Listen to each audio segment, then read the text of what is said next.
It's kind of wild, right? Like every day there's a new headline about some company or even government agency getting hacked. It's enough to make you paranoid about just checking your email. Yeah, it really does feel like we're living in a digital minefield sometimes. And what's always interesting to me? This whole zero trust thing is being thrown around as the solution. Right. Like it's this magical shield against all these cyber attacks. But honestly, when I hear zero trust, I kind of, I don't know, glaze over a little.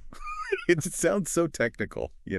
I hear ya. It can definitely sound intimidating. Which is why I'm really glad we're diving into this zero trust checklist today. So no more vague buzzwords. Let's get down to the nuts and bolts. Absolutely.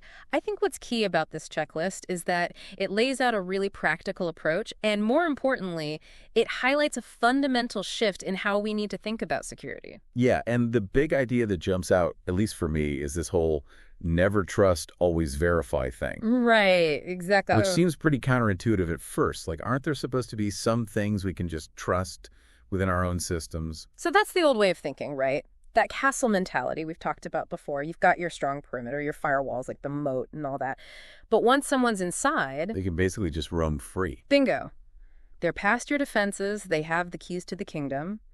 But the thing is, the way we work today with cloud computing, remote access, people bringing their own devices. That perimeter is basically meaningless. Exactly. You've got people connecting from coffee shops, airports, you name it. So Zero Trust says, let's just assume that at any given moment, someone or something is trying to get in where they shouldn't be.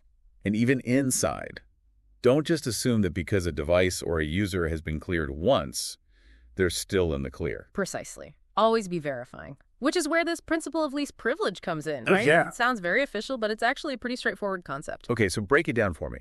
What is the principle of least privilege, and how does it play into all of this?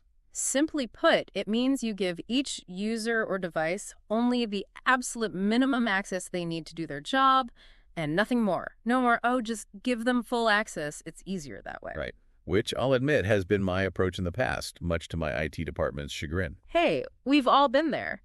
But think of it this way. If someone does manage to compromise a user account, the damage they can do is way more limited if that account only has access to a small slice of the network. Right. Makes sense. It's like instead of giving everyone a master key to the entire building, you give them a key to just their office and maybe the break room.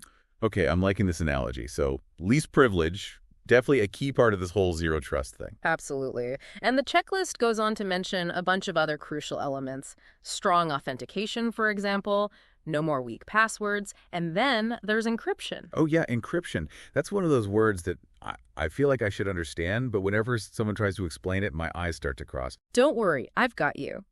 This checklist does a great job of highlighting why encryption matters, especially in the zero trust model.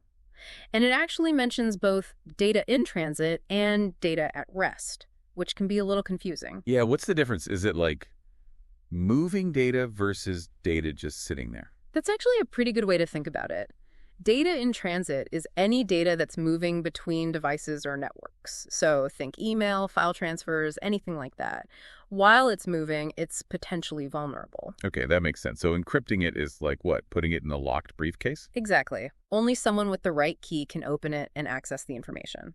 Data at rest, on the other hand, is data that's stored somewhere on your hard drive, a server, in the cloud. Right, so that's where it lives most of the time until Yeah. it needs to be sent somewhere. And just because it's at rest doesn't mean it's not a target for hackers. So encrypting data at rest is like having a safe in your home for your most valuable possessions. Even if someone breaks in, they can't get to what's inside without cracking the safe. Got it. And this checklist mentions key management a bunch of times. What's that all about? Key management is huge. It's all about making sure those keys to your encrypted data, the passwords, the encryption keys themselves, are stored securely and managed properly. Because if the keys are compromised, well, the encryption doesn't matter much, does it? That's a really good point. I never really thought about it that way. It's a bit like, you can have the strongest lock in the world on your front door, but if you leave the key under the welcome mat, Anyone can get in. Okay, so encryption is vital, both for data in transit and data at rest. Got it. But one thing that kind of surprised me in this checklist was the emphasis on things like training and awareness. That seems a little low-tech, I guess, compared to encryption and firewalls and all that. And that's what's so important to remember about Zero Trust. It's not just about having the shiniest, most expensive security tools. It's about having a security-aware culture, top to bottom. Right. It's about making sure everyone in the organization, from the CEO down to the intern, understands the importance of things like strong passwords, recognizing phishing attempts, and just generally being cautious online. Exactly. Because the human element, let's be honest, is often the weakest link in any security system. Yeah, we've all clicked on that link we shouldn't have, right? Oh, absolutely. And that's why ongoing training is crucial. The threat landscape is constantly changing. New scams are popping up all the time. So you got to keep your team informed and up to date on the latest threats. And this checklist also mentions penetration testing. Now that sounds kind of intense. What exactly is that? So penetration testing, or pen testing for short, is basically where you hire ethical hackers, the good guys, to try and break into your system. So you want them to try and break in. Exactly. It's like a controlled burn in forestry. You're doing it on your own terms, so you can find the vulnerabilities before the bad guys do. They'll use the same tools and techniques as real attackers, and then they'll give you a report on what they found, how they got in, all of that. So you can fix it. Exactly. And this is something you should be doing regularly, not just as a one-time thing. Because like they said, the threat landscape is constantly evolving, so your defenses need to evolve too. Wow. This is a lot to take in. I mean, it's really clear that Zero Trust is not just some simple checklist you tick off and you're done. It's a philosophy almost. Absolutely. And that's what makes it both challenging and exciting, I think. It's about adopting a mindset of continuous improvement and adaptation.